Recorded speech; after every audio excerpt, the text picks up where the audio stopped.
Good day and welcome to Hymn Stories number 23, For the Beauty of the Earth. For the beauty of the earth, for the glory of the skies, for the love which from our birth over and around us lies.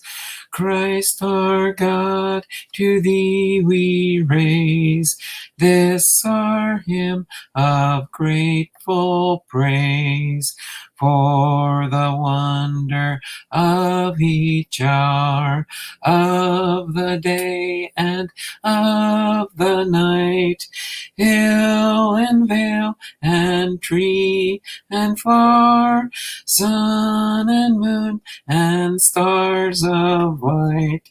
Christ our God, to thee we raise this our hymn of grateful praise, for the joy of human love, brotherly sister, parent, child, friends on earth and friends above, for all gentle thoughts and mild. Christ our God, to thee we raise this our hymn of grateful praise, for thy church that evermore liveth holy hands above, offering up on every shore her pure sacrifice of love. Christ our God, to thee we raise this our hymn of grateful praise.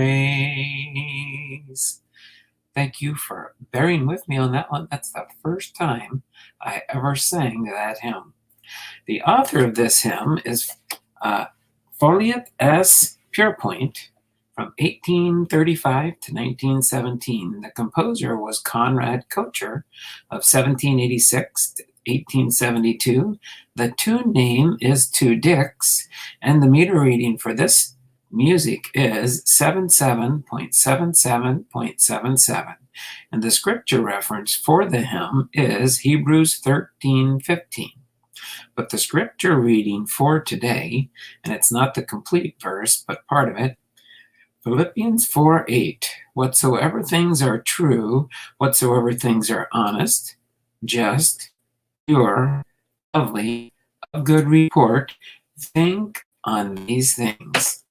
The hymn expresses the fine literary style, many of the blessings of so commonly taken for granted, and then directs our grateful praise to God, the giver of every good and perfect gift. The author, Folliot S. Pierpoint, begins by reminding us of all the physical beauties of the world, the sun, the flowers, and shining stars. He then reminds us of the social joys of friends and home, those relationships that bring such enriching dimensions to life. All above, however, he gives thanks for the ministry of the church, God's ordained agency for accomplishing divine purposes in his world. When he was about 29 years of age, Pierpoint wrote this text in the late spring of the year while he was enjoying his native city of Bath, England. He was entranced by the beautiful countryside with its winding river, Avon, in the distance. As his heart welled up with emotion, he expressed with his pen the feelings of gratitude that were within him. This hymn first appeared in a collection of poems published in 1864. It was entitled The Sacrifice of Praise. It consisted of 8 6-line stanzas, of which 4 are omitted in some hymnals. An interesting verse not included in most hymnals gives thanks for God himself, who has made all of the joys and beauties of life possible. For thyself, the best gift divine, to our race so freely given. For that great, great love of thine, peace on earth and joy in heaven. Lord of all, to thee we raise this our hymn of grateful praise.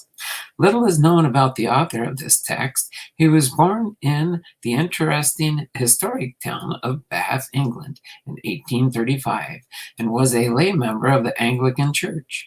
Following his graduation from Queen's College in Cambridge, he taught the classics for a time at Somerset College, and later became an independent writer.